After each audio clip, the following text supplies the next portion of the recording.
A gute Woche und a freilichen Chaneke. Der Rebbe soll uns ein began to Farbrengen this afternoon. That when one is involved in something, and one is involved in a certain inyan,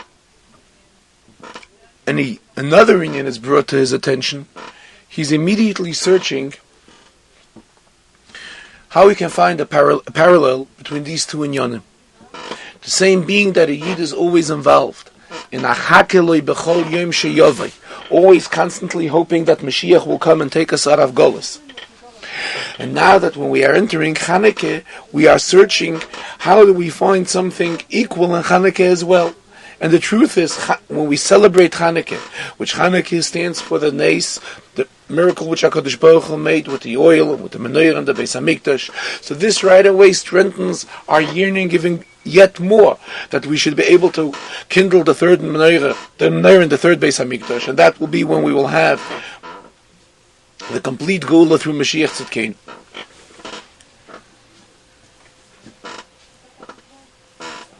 And in the Beis HaMikdash itself, there's various opinions when the menorah was lit. Most poskim claim that the menorah was lit every evening and the menorah was on Mei Erev ad Boker, from evening till the next morning. However, the Rambam claims that the menorah was on constantly. The menorah was lit again during the day. Others claim Shrage betiara mai ane. In the middle of a sunny afternoon, one doesn't need any light. If it's during the daytime, we don't need the menorah. So therefore, even according to the Rambam, whose opinion is that the menorah was on during the day, he also holds that the main mitzvah was me'erev ad boker, from evening to morning. And then also it was on during the day.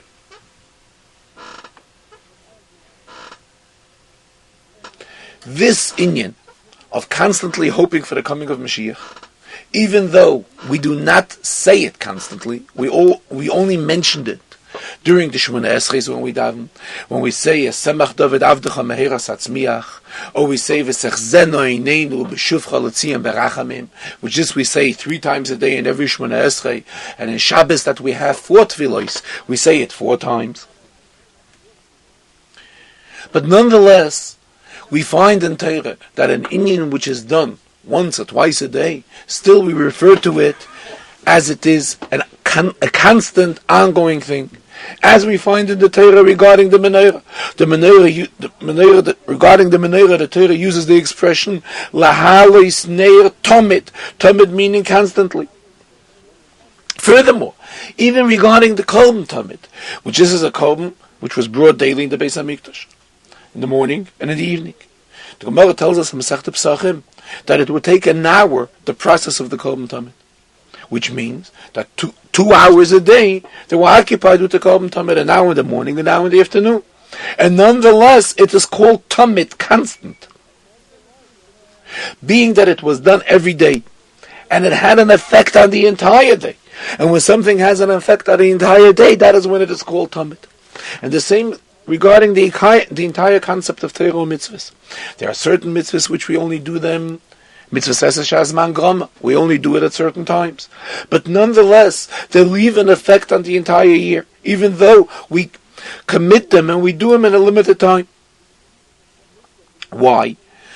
Says the Rebbe, because in Kedusha there's a concept of mailim b'kodesh. We always keep on going higher and higher.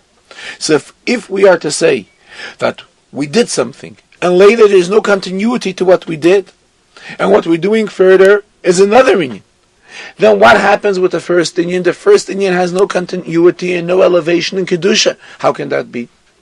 So therefore we must say that everything has an effect constantly, tomid. For example, the mitzvah of tzitzis. Even though when do we put on a talus gadol? It's only for a limited amount of time during the day. Nonetheless, the contents of this mitzvah has an effect on the entire day. And the same regarding the mitzvah of tzedakah, that we find 2 extremes in tzedakah. On one hand, the mitzvah of tzedakah is such that whenever we meet a poor person who stretches out his hand and asks for tzedakah, we're obligated to give him tzedakah. On the other hand, we find that Gemara tells us that the tzedakah which was given to the poor people out of the fields, which is peah, which was given to the aniyim shebesadeh. So the Gemara says, Mishnah says that there were 3 times a day, shalish itois bayom, there were 3 times a day, set times during the day, when then the poor people would know that they can come to the fields and receive the gifts which were given to them in the field. Even regarding the mitzvah of Talmud Torah, we find the same concept. Even though the mitzvah of Talmud Torah is a mitzvah which we have to fulfill it constantly, nonetheless, the Gemara tells us that there were many that did, like Rabbi Yishmael, and succeeded. Many did, like Rabbi Shimon ben Yochai, like Reshbi, and did not succeed. The Gemara tells us that Rabbi Yishmael is under the opinion that a person has to be noiheg minig derech eretz. He has to have a job, has to have an occupation, and then he also has to have set time to learn Torah. Rabbi Shimon ben Yochai claims that a person constantly has to be involved in learning Torah.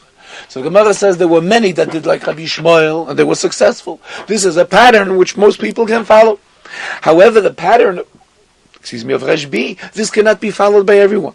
So again we see that Torah is learned only a certain part of the day, and this part of the day has its effect on the entire day.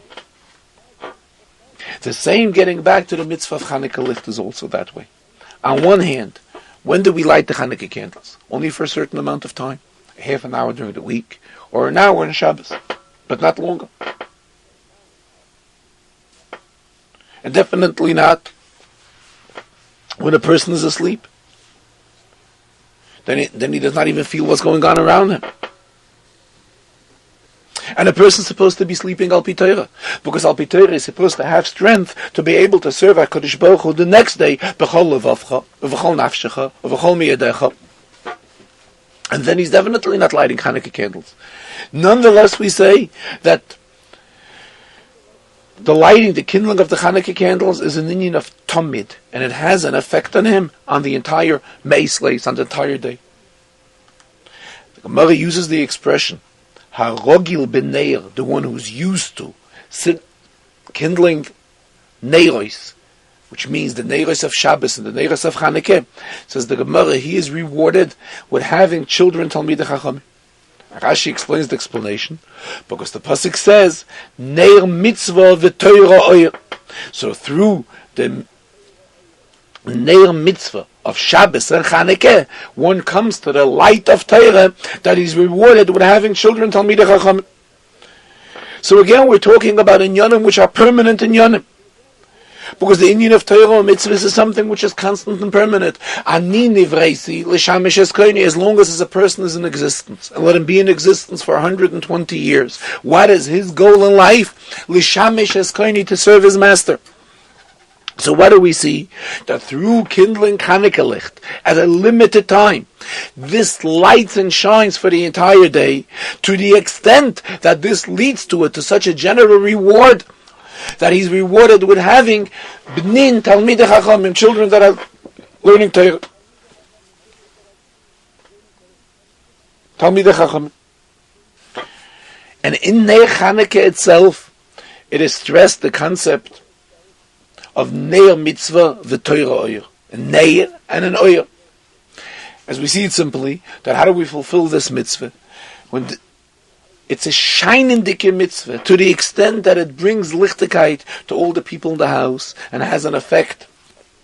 It permeates into all the acts and deeds of the person kindling the Chanukah licht, and not only during Chanukah, but it has an effect on the entire year. That in the entire year, all the mitzvahs that he and his family are doing are lighting and illuminating mitzvahs, and it has an effect that it illuminates his entire environment. From the inyan of Chanukah, we also derive the concept of Meisef V'Hoilech, that we constantly have to keep on increasing. We can never be satisfied at whatever level we are. Even though one has reached a level, he's kindling 3 Chanukah licht. Number of 3 is in the inyan of a Chazarah. So we say this is not sufficient. He has to continue, and has to go on to the 4th. And by the 4th, he's also not satisfied. He has to go on to the 5th, and so forth. And we also derive from Chanukah that just like the Chanukah licht, where's the spot that they are supposed to be lit? Al Pesach Beisei Mibachutz. Because this is the whole idea of Hanukkah, to publicize the Nes of Hanukkah. And that is why, in Shul, we also light Hanukkah Licht. Because this adds in the publication of the Nes, of the miracle of Hanukkah. And that is why, when we notice that one person that belongs to this Shul, and he's missing at a time when everybody is in Shul, so then, because of Yahavta L'Reyacha Kamecha, we have to inquire, why isn't he here? The Yid who is usually here. Why isn't he seen at the Farbrengen of Chanukah and at the kindling of the Chanukah Licht, which this is a time when everybody is in Shul? And this inyan of sending the Chanukah Licht, Al Pesach Beisim Bachutz, even Goyim can realize the concept how we are celebrating this inyan and how we are increasing today regarding yesterday. The Goy also sees that yesterday we had 3 candles and today we have 4 candles and so forth. So this has an effect on them also, that in their mitzvahs and what they are supposed to be doing, it will also be done in a way of Meisif v'Hoylech.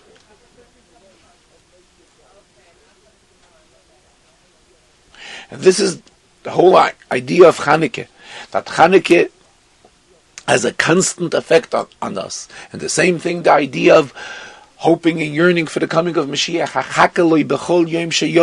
means that constantly. It doesn't mean like just once a day. Every day I hope for the coming of Mashiach. It's much more than that. Constantly one is hoping for the coming of Mashiach. This can also be connected to this week's Sedra, which we read this morning at Pashas Miketz. What is the Taich Miketz? It's an end, it's a Kates, it's a set time for the coming of Mashiach. All Katesin have already passed, and we are waiting for the coming of Mashiach. And as the famous expression from the Frierdiker Rebbe, the buttons are already shining also. All that's lacking is imdu hachin kulchem. We should all stand ready for the coming of Mashiach. And as soon as a Yid hears that we are leaning in the Torah Vayhimi Kates, before he even hears the rest of the psukim, just by hearing the words Vayhimi Kates, so right away he reminds himself and says, aha, there is a Kates, there's an end to this Gullus. And right away we will have the Gula Amitis Vashlema.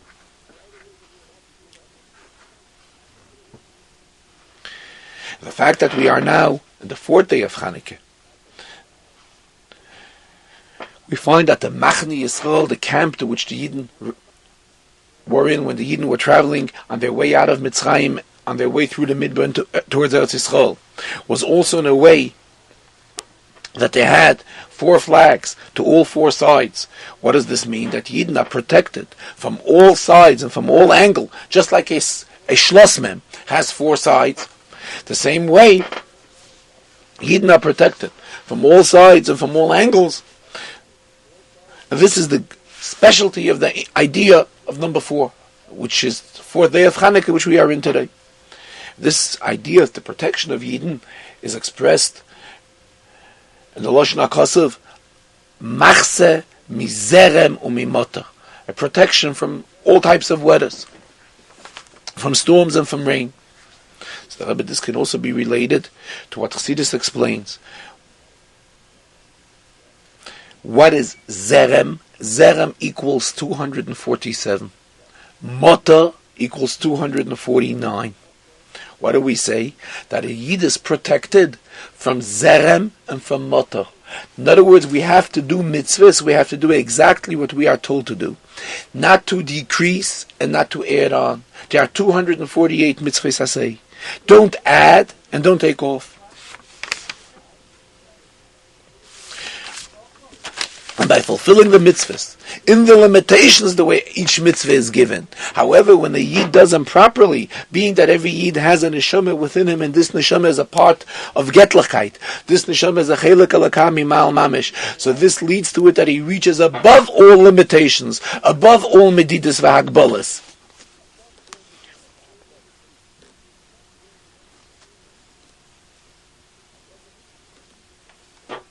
However, the commitment of the mitzvahs has to be within the frame of the limitations, how each and every mitzvah has to be done. And the Rebbe continues that not only does this day of Chanukah have a shaykhs to the Sedra, which we read, as we just spoke, to today is the Indian of Pashas Miketz, a Kates to the Gullus, a end to the Gullus. But there's more than that. Today we also read the special Kriya because of Chanukah. When we read the Nesiim, And the key of the fourth day of Chanukah, we read about the Nasi L'Shevet Reuven. Reuven was the B'choyer Yisrael, and this also has a shaykhus to the Inyan of Geula. Inyan of a B'choyer is the leader of all brothers. And as we see Al Pi Torah, that even for an older brother, not only a B'choyer, we are supposed to have respect. Kabed es avicha. Chazal interpret that the es comes to add on, not only do we have to honor our parents, but also an older brother. So especially when we're talking about the oldest of brothers, and we're talking about Yankov, this was the first of his strength. Reuven, as Yankov himself expresses himself, Reishis Oini. And Yankov was the Prir Shebe'avis. So all the brachas which he gave to Reuven are really not only limited to Reuven, but all the brachas were included to all the Shvatim. As the pasuk goes on, Beirach Oisam. So therefore, even though a Yid is not a descendant of Reuven, he still has this value that Reuven had, the fact that he was a B'choyer. And that is the Inyan that has a special shaykhus to the Gula Asida. What's the Inyan of a B'choyer? Being the oldest and the position of leadership. When will this be in effect? When Yidden will go out of Gullus and we will have Geula, then we will all be in a level of B'choyer. Same thing we find by other Shvatim. They also had their specialties. Yehuda's Inyan was the fact that he had rulership, Malchus. And the same thing, the arrangement which was going between Zvulun and Yisachar, that Zvulun was very successful as a merchant, and he had an arrangement. He utilized his wealth to create a partnership with Yisachar, that Yisachar should sit and learn Torah and paskin halachas, and he will support Yisachar, and by that he had an equal share in Yisachar's Torah. And this is also an inyan which has a shaykhus to every Yid. These inyanim are brought down to each and every Yid.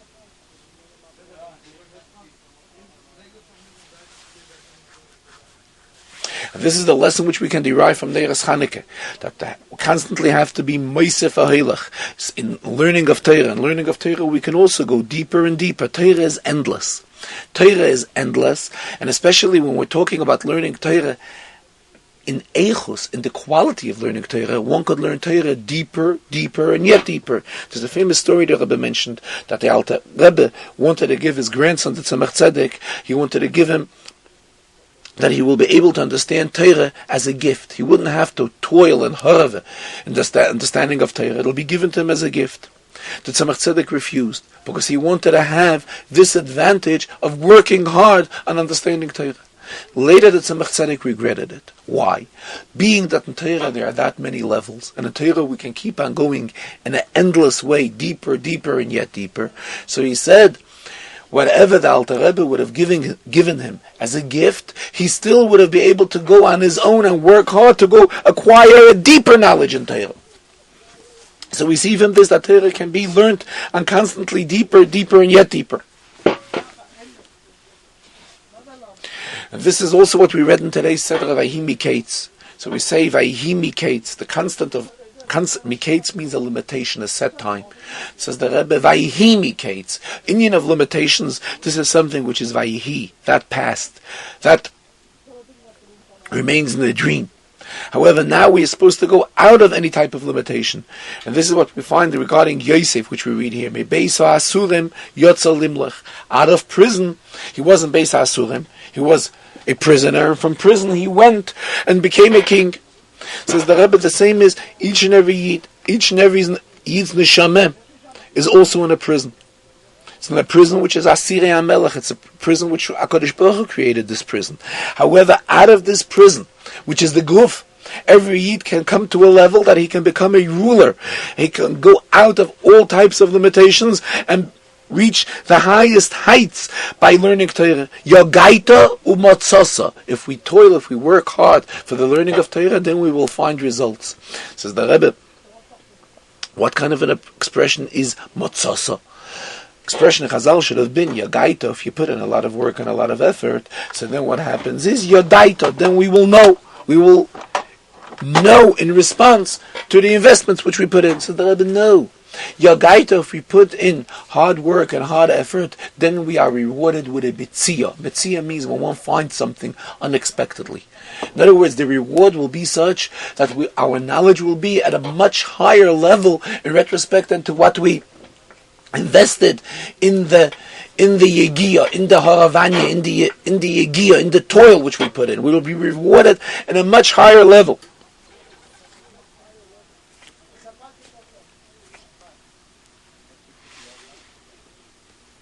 Until the Yid will come to a point where he reaches the idea of a pchoya. What's the concept of a pchoya? A rulership.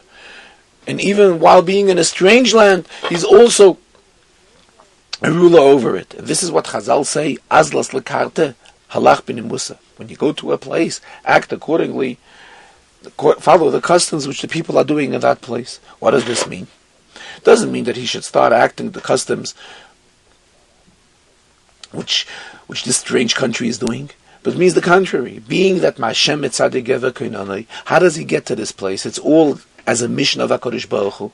So that is why he has to utilize all the rules and regulations which this country has, which are in accordance to Shulchan Aruch, and utilize all them. All of this is given to him as a vehicle to utilize all this for the successfulness of his mission, which the Rebbe brought him to this place.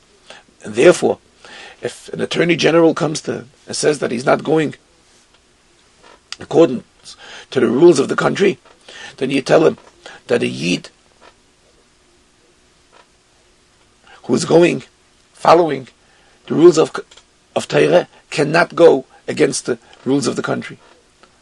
And if it does seem so, then it has to be proven the error which is involved in here. And then it will be proven that on the contrary, that when one goes in accordance to the Torah, then also the rules of the country are in their full completeness. And after we read in the Torah about the Ruvain, which we just mentioned, which is the Kri of the Maftir of today, then we continue the Haftarah. The Haftarah brings out how all Yidden are included in the Menorah Zahav Kula, all included in one gold menorah. What is the idea of Zahav? So it's brought out in Sfarim. There's a difference between copper, silver and gold. Nechoshes, which is copper, abbreviates Nun Ches Shin Sof. That's how you spell Nechoshes. That abbreviates Nesinas Choyle Sha'amat Nu. When one is sick, he says to give for tzedakah. Kesef abbreviates Kisheroye Sakona Poide. When he sees a danger, that is when he goes and redeems and he gives tzedakah. However, Zahav, gold, that is the highest level of giving tzedakah. Zeh hanoisim bari. That is the one that gives when he's healthy. In other words, he's not looking for any types of reward. Not in Olam Hazeh, and not in Olam Haba, and he's not missing anything, because Torah says he's considered healthy.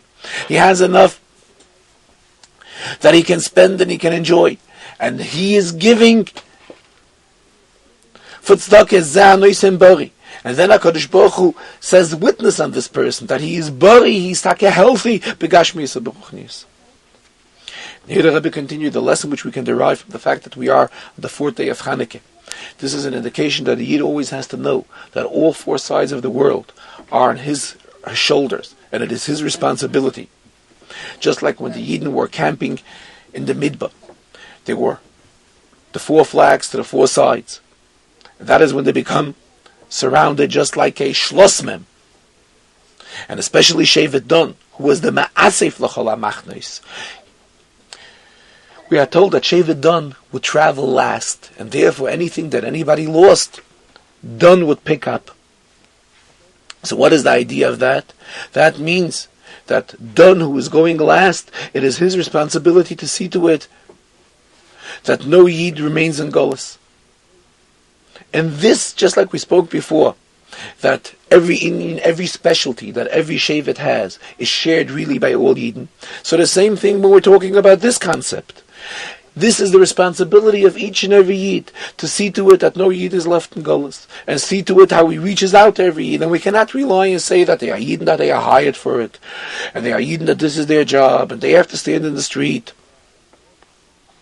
And when they will see a Yid that's looking for a shul and doesn't know where a minyan is, they will show him where to go. Or they will show him where there's a shir and Torah and Nigler and Chassidus. But who? Only those people who are hired for these things. So it is not so. This is the responsibility of each and everybody. And not to say that that person was appointed that he is the head of this group, and the other one was appointed that he's the assistant to head him, and the other one is the treasurer, and another one is the secretary. So they are the ones that have to do these things. But the one who is not in this category does not have to do it. So we say no. This is something which belongs and is the responsibility of each and every one. And then we will see in a reality, Vayhi Miketz, and as the pasuk goes on, that Pari had a dream, that there will come a time has come, that it's a kates, it's an end to all the dreams. What is the need of a dream? In Golos, we are Yinu Kachaylim, we are as if we would be in a dream. And here we will come and we will see to it that all of this passed. As we find regarding Chayni HaMagel, that Chayni HaMagel slept through the entire Golos bubble. The entire 70 years of Chayni HaMagel was sleeping for 70 years, so he slept through the entire Golos bubble. And here we derive a lesson to each and every one, that everyone can also be in the very same idea, that we can pass by, we can sleep through the Golos, we can pass by the Golos. What's the pshat when a person sleeps? When a person sleeps, he doesn't realize what's happening around him. The same thing, every Yid can pick himself up to such a level that he can not feel and not be affected by whatever is happening in his environment. However, it has to be just like Chayni HaMagel. What's the pshat Chayni HaMagel? Chayni, Tztaichen Sforim, is Meloshen Chaniya. He set himself down. He parked there. He made Uga, he made the circle, and he parked there. The same thing, we set ourselves in such a way that we proclaim to HaKadosh Baruch Hu that we will not move from here until you will fulfill my wish. Just like Chayni HaMagel did when he wanted rain from HaKadosh Baruch Hu. And when we do it in such a way that we will proclaim to HaKadosh Baruch Hu that we will not budge until the Rebishter will fulfill our wish of Daloi Golas, no more Golas, and we are constantly waiting for the coming of Mashiach, then we will merit it right away. The Rebbe also continued that we should utilize the remainder of Chanukah to increase the Iran and Inyanim that have a shaychus to the Miftzah of Chanukah, just like we realize that we're doing things this year, which last year we didn't do them yet. And we think back and we say, wow, we could have done it last year as well. So the same thing now, we should find new ways and new areas to utilize all Inyanim that have a shaychus to the Miftzah of Chanukah, traveling places and reaching out places, and all of this will hasten the coming of Mashiach until we will be zeiche to fulfill what we say in Aneris Halolu, v'idliku neiros bechatzchos kodshecha. A gute Woche and a freilichen Chanukah.